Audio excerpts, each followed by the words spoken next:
Mon nom est Élodie Moreau, et durant la majeure partie de ma vie d'adulte, mon existence paraissait idyllique, du moins en surface. À 41 ans, j'étais une professeure émérite en stratégie d'entreprise à l'Université du Val-Fleury, la plus jeune femme de couleur de ma faculté. Mon époux, Thomas, était un associé influent au sein d'un cabinet juridique renommé du centre-ville. Après 16 années passées ensemble, dont 15 de mariage, notre quotidien s'écoulait dans une routine confortable. Nos barbecues estivaux dans le jardin de notre demeure nordiste, les longues promenades avec notre compagnon canin adopté, les matinées dominicales paisibles à la chapelle du Bon Secours. Nos escapades hivernales chez les proches à Saint-Jacques. Nos amis enviaient notre complicité lors des dîners, cette faculté de terminer les phrases l'un de l'autre. Moi-même, je croyais à cette image, parfois plus qu'à la réalité qui se jouait à huis clos. Pourtant, des failles insidieuses minaient les fondations. Thomas était devenu distant, ses étreintes plus furtives, son rire moins sincère, et ses longues soirées au bureau s'amoncelaient, tels des non-dits pesants. Je me persuadais que c'était le stress des dossiers majeurs, la fatigue des déplacements constants. Ou peut-être la pression de vouloir bâtir un patrimoine familial durable, mais ce jeudi soir-là, le voile se déchira. Thomas était sous la douche, fredonnant d'une voix grave tandis que l'eau tambourinait sur le carrelage. J'étais dans notre chambre, corrigeant des partiels, quand son téléphone vibra sur la commode. Pendant des années, je n'avais jamais osé y jeter un œil. La confiance était sacrée, le pilier de notre relation. Pourtant, un frisson glacial me parcourut l'échine. L'écran s'illumina, affichant un aperçu de message. Aussi anodin qu'une simple confirmation, table pour 2 au rubis écarlate confirmée. Vendredi 21h. Côté fenêtre, comme tu aimes. Elle adore toujours cet endroit. Mon cœur se serra douloureusement. Le rubis écarlate était l'établissement le plus exclusif de toute la capitale. Thomas et moi avions maintes fois évoqué l'idée d'y fêter notre anniversaire, mais nous avions toujours remis à plus tard. Nous n'y avions jamais mis les pieds, et voilà que, apparemment, quelqu'un d'autre s'apprêtait à s'asseoir à une autre table, face à une autre vie. Je me raisonnais de ne pas aller plus loin, mais mes mains agirent plus vite que ma pensée. Le téléphone était encore déverrouillé, ouvert sur sa playlist musicale. J'ai fait défiler les conversations de groupe, les courriels professionnels et là, je l'ai vu. Des mois de messages, de photos. De petits cœurs échangés entre Thomas et une femme nommée Léa Duval, je connaissais son nom. Elle était directrice des relations publiques au cabinet de Thomas. Celle qui portait des couleurs éclatantes, des boucles d'oreilles imposantes et riait toujours trop fort au pique-nique d'entreprise. Je découvris des clichés, Thomas et Léa en t-shirt assortis lors d'un match de basket, sirotant un cocktail sur un rooftop d'Aurorville, debout l'un contre l'autre sur les marches de la Cour suprême. Les messages défilaient. Tu m'as manqué hier soir, cette robe bleue me rend fou, je compte les minutes, je me figeais. Le monde se rétrécissait autour de moi. Le bruit de la douche devenait soudainement lointain et creux. Tout ce que je croyais savoir sur nous s'effondrait sous le poids de ces mots. Lorsque Thomas sortit, enveloppé de vapeur, il ne remarqua pas mes mains tremblantes. « Tu as vu ma cravate noire ?» me demanda-t-il, comme si de rien n'était. « Premier tiroir » répondis-je d'une voix neutre. Cette nuit-là, je me couchai à côté de lui, faisant semblant de consulter mon téléphone, le corps raide, l'esprit obsédé par chaque message. Combien de fois avais-je imputé sa distance au travail? Combien de fois avais-je étouffé mon intuition? Je me sentais à la fois vide et en ébullition. Chaque souvenir était désormais teinté de suspicion. Au lever du jour, je préparais son petit déjeuner favori, toast à l'avocat, bacon grillé, café corsé. Je le lui tendis comme un vendredi ordinaire. Grosse présentation aujourd'hui, demandai-je, scrutant son visage à la recherche du moindre signe de culpabilité. Oui, pour un nouveau client, dit-il distraitement, m'embrassant sur la joue. Je le regardai partir, la porte se refermant doucement. Dès qu'il fut parti, j'appelai les ressources humaines de l'université. J'ai besoin de 3 jours, dis-je d'une voix étonnamment calme. Urgence familiale. Puis je m'assis à la table de la cuisine, fixant ma tasse devenue froide et lourde entre mes mains. Je ressentais chaque minute des 16 dernières années peser sur moi. Je ne savais pas ce que je voulais, vengeance, réponse, clôture.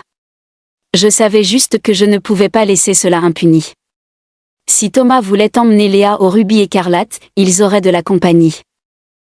Je sortis mon ordinateur portable et recherchai Léa. Son profil professionnel était impeccable, diplômée d'une grande école, fière propriétaire d'un caniche, puis je fouillai plus loin. Une photo taguée sur un réseau social révéla son compagnon, Antoine Mercier, architecte logiciel au sourire éclatant. Une publication pour leur 5e anniversaire de mariage, débordante d'affection et de vœux familiaux. Je fixai cette publication, imaginant le choc qu'il ressentirait s'il découvrait la vérité. Je n'avais aucune idée de comment l'aborder. Je ne pouvais pas simplement l'appeler et détruire sa vie, mais j'étais experte en invitation. Cet après-midi-là, j'écrivis à Antoine en utilisant mon adresse email universitaire. Monsieur, je suis le docteur Élodie Moreau de l'Université du Val-Fleury. Nous organisons une table ronde sur l'innovation technologique et votre travail a retenu mon attention. Accepteriez-vous de me rencontrer pour discuter d'une possible collaboration ? J'ai réservé une table au Rubis écarlate ce vendredi à 20h pour un échange privé. Dites-moi si cela vous convient. Je cliquai sur envoyer et attendis, les secondes s'étirant. À 18h, il répondit, Docteur Moreau, merci, c'est un honneur de vous rejoindre. Vendredi à 20h me convient parfaitement. Mon cœur battait à tout rompre. L'étape suivante, un appel au Rubis écarlate. Bonsoir, ici Élodie Moreau. Je souhaiterais une table pour deux près de la fenêtre. S'il vous plaît. Si possible, à proximité du groupe Duval. Oui, Thomas Duval. Nous collaborons sur un projet humanitaire et aimerions célébrer cela à proximité. L'hôtesse marqua une pause puis dit, c'est noté, on vous installera juste à côté. Je raccrochai et fermai les yeux, me préparant à l'inévitable. Le vendredi soir arriva, lourd et vibrant. La ville résonnait des rythmes diffusés par les voitures. J'enfilai une robe vert émeraude saisissante. Une couleur que Thomas avait toujours jugée trop voyante pour un dîner. Je remontai mes tresses en chignon, glissai mes créoles en or, celles que ma grand-mère m'avait offertes pour ma remise de diplôme. Quand j'entrai au Rubis écarlate, le maître d'hôtel me sourit. Docteur Moreau, par ici s'il vous plaît. La table donnait sur les lumières scintillantes de la rue. Je commandai un cocktail sans alcool pour apaiser mes nerfs. Antoine arriva peu après 20h. Grand, large d'épaules, costume impeccable, sourire incertain. Docteur Moreau, demanda-t-il. Antoine, merci d'être venu. Nous échangeâmes une poignée de main. Il s'installa et jeta un œil au menu. Je l'invitai à parler de son travail. Il me raconta avec fierté son engagement à mentoriser de jeunes talents dans les sciences et la technologie. Je l'écoutais, mais mes yeux revenaient sans cesse vers l'entrée. À 20h17, Thomas et Léa firent leur apparition en riant. Thomas portait le costume anthracite que je lui avais offert pour ses 40 ans. La robe de Léa scintillait sous les lumières tamisées. Ils s'installèrent sur la banquette juste en face, leurs genoux se frôlant. Antoine remarqua mon trouble. Tout va bien, demanda-t-il, esquissant un sourire forcé. Juste une longue semaine, nous commandâmes, poisson grillé, légumes verts et gratin de pâtes. Je regardais la main de Thomas effleurer celle de Léa tandis qu'ils partageaient un dessert. Je la vis se pencher et chuchoter, son rire cristallin résonnant. Une tension se tordait dans mes entrailles, un mélange de doute, de colère et de dégoût. Je m'excusai et passai devant leur table en direction des toilettes. En les frôlant, les yeux de Thomas se levèrent et croisèrent les miens. Il se figea. Léa suivit son regard, et son visage perdit toute couleur. Je continuai mon chemin vers les toilettes. Je respirai lentement et remis mon rouge à lèvres en place devant le miroir. Mon téléphone vibra. Un message d'Antoine, tout va bien, je retournai à la table. Antoine leva les yeux. Vous semblez bouleversé, y a-t-il quelque chose que je devrais savoir ? Il parlait doucement, avec une inquiétude sincère. Le temps sembla s'arrêter.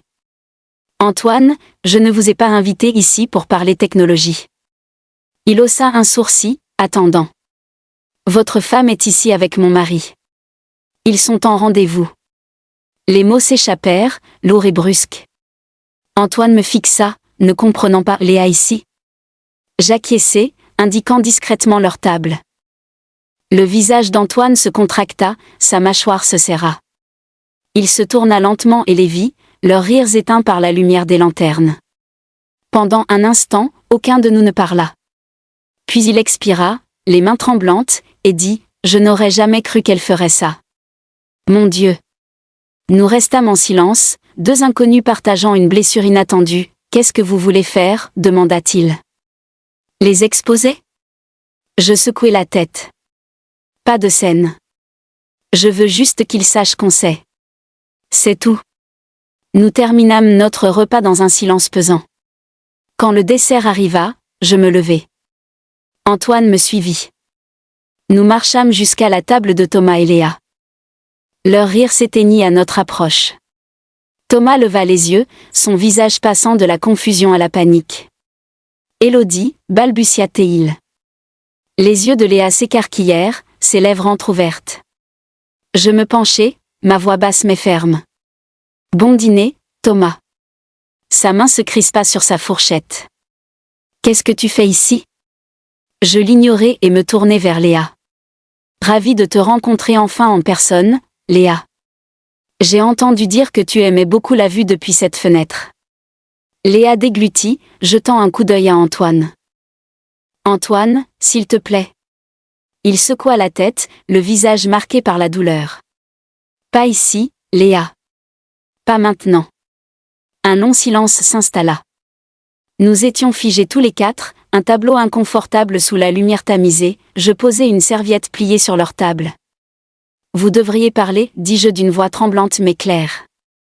Nous, on en a fini. » Antoine jeta un dernier regard à Léa puis se détourna, les épaules droites. Je le suivis dehors, dans la nuit douce. Les lumières de la rue se brouillaient alors que nous restions côte à côte sur le trottoir, à bout de souffle. Antoine rompit le silence. « Merci de me l'avoir dit. Je préfère connaître la vérité. Aussi douloureuse soit-elle, que de vivre dans le mensonge. » J'acquiesçai, soudain épuisé. Moi aussi. Nous échangeâmes nos numéros, sans trop savoir quoi faire ensuite. Il appela un taxi. Moi, je marchais. La ville tournait autour de moi. Chaque pas ressemblait à un saut dans le vide. Chez moi, Thomas m'attendait. Lumière tamisée, cravate défaite. Il commença dès que j'ouvris la porte. « Élodie, laisse-moi t'expliquer, je t'en supplie. » Sa voix se brisa. La peur avait remplacé l'arrogance. « Depuis combien de temps ?» demandai-je, presque en chuchotant. « 7 mois. » Mais ça ne voulait rien dire. Je ris. Un rire froid, tranchant. « Rien ? Tu as risqué tout ça pour rien ?»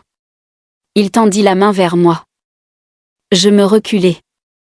J'ai besoin d'espace. J'attrapai un sac de sport et partis chez ma sœur à Clairbourg, laissant Thomas seul dans l'obscurité. La semaine suivante fut un flou de nuit blanche et d'appels chuchotés. Thomas envoya des fleurs, des courriels d'excuses, promettant de changer. Léa laissa des dizaines de messages vocaux. Je les ignorais tous. Antoine envoya un message une fois, elle a déménagé ce matin. Je n'arrive toujours pas à y croire. Je répondis, moi non plus. Le soir, allongé sur le canapé de ma sœur, je regardais les ombres au plafond, revivant chaque moment avec Thomas. Mon monde me semblait vide, mais étrangement clair, comme après le passage d'un ouragan. Au bout de 3 jours, je retournai à la maison pour récupérer d'autres affaires. Thomas était parti, son côté du dressing vide. Il avait laissé un mot, « Je suis désolé, Élodie. Je signerai tout ce que tu veux. Je veux juste que tu sois heureuse à nouveau. » Pas d'explication, pas de supplication. Je ne ressentais rien, juste une douleur sourde.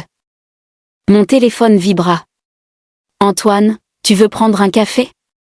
Je faillis refuser, puis j'acceptai. On se retrouva au café Azur, près du campus. Antoine était calme, le regard encore marqué par la trahison. On parla de tout, sauf de nos ex-conjoints, du travail, de l'enfance, du jazz, des meilleurs restaurants de la ville. Il me fit rire, quelque chose que je n'avais pas fait depuis des semaines. La conversation était douce, guérissante à petite dose. Quand on se quitta, je me sentis plus légère, les mois passèrent. Thomas tenta de se racheter, fleurs, cadeaux, dîner. Je ne répondis à rien. Je bloquai son numéro quand ses messages devinrent désespérés. Léa repartit vivre à Montréal, quittant discrètement le cabinet juridique. Antoine finalisa sa séparation. Je me concentrai sur mon travail, mes étudiants, ma famille. La maison était plus silencieuse, mais je la remplis de musique, les vieux vinyles de Nina Simone, ce que Thomas n'avait jamais compris. Antoine et moi restâmes en contact. Parfois, on se retrouvait pour marcher au parc des collines ou assister à des soirées poésie au club des mots vivants. Nos conversations devinrent plus profondes, plus intimes. On comparait nos cicatrices, partageait des rêves perdus et ceux qui renaissaient. On ne se précipita pas. On laissa simplement l'espace se remplir de confiance. Le divorce fut officialisé juste avant Noël. Mon avocate fut efficace. Thomas signa tout sans discuter. Il emménagea dans un appartement en centre-ville, se jetant à corps perdu dans le travail. Parfois, nos chemins se croisaient lors d'événements d'anciens élèves ou chez des amis communs. Il avait l'air plus vieux, plus fatigué. Je ne ressentais plus rien, sauf du soulagement. Au printemps, j'emménageai dans un nouvel appartement sur la rue du Levant. Plus petit, mais baigné de lumière. Je le remplis de plantes, de livres, de photos de ma famille. Antoine venait souvent, m'aider à monter les meubles, m'apprendre à cuisiner le plat signature de sa mère. Un soir, après une journée à la Galerie Nationale, on se retrouva sur mon balcon, la ville scintillant en contrebas. Il prit ma main. Aucune promesse, juste la chaleur réconfortante. L'été apporta un nouveau rythme, cours estivaux, bénévolat, dimanche serein. Antoine et moi nous envolâmes pour Nouvelle-Orléans pour un festival. On dansa sous les chênes centenaires, mangea des beignets au lever du soleil. Aucune déclaration. Juste deux êtres apprenant à revivre. Je souriais davantage, je rêvais plus. Les blessures ne s'étaient pas effacées, mais elles ne me déchiraient plus. 1 an plus tard, au gala de rentrée de l'université, Thomas m'approcha. Il avait l'air plus mince. Quelques cheveux grisonnants. « Tu as l'air heureuse, Élodie, dit-il doucement. J'acquiesçai. Je le suis. Il sourit, une ombre de regret dans les yeux. J'espère que tu trouveras ce que tu mérites. Je le remerciai et retournai à ma table où Antoine m'attendait, riant avec mes collègues. Quand la musique s'amplifia, il me tendit la main. Je la pris, montant sur la piste de danse, me laissant emporter par l'instant.